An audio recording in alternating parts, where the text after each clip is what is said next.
ସ୍ମୃତି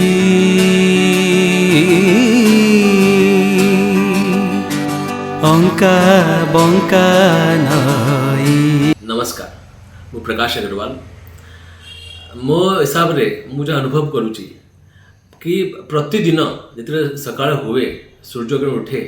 से किसी नुआ वार्ता किसी नुआ परिवेश किसी नुआ चिंताधारा नहीं के आसे। तो से भली भाव में 2025 गोटे नुआ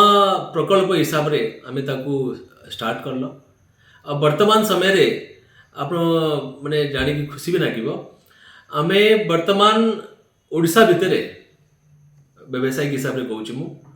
नुआ नुआ केमते कनसेप्ट नुआ नुआ व्यवसाय केमते आसी पारिबो नुआ नुआ लोक माने व्यवसाय माध्यम उपकृत हो पारे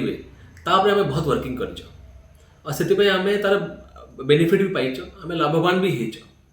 ता सांगे आम सदाବେଳେ गोटे चिंता नहीं चल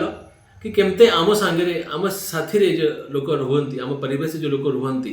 केमते से आम सांगे आगे बढ़े से जिनस आम सदाବେଳେ करके आसीच और से जिनस आसंता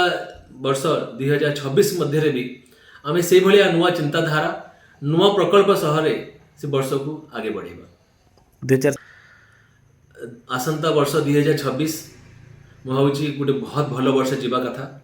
से मु कटक सहरवासी ओडिशावासी और भारतवासी मानू गोटे निवेदन करी कि आम किपरि भाव में आम परिवेश को आम पर्यावरण को बंचे की चली पारिबा तापरे आम मुख्य लक्ष्य हवा कथा।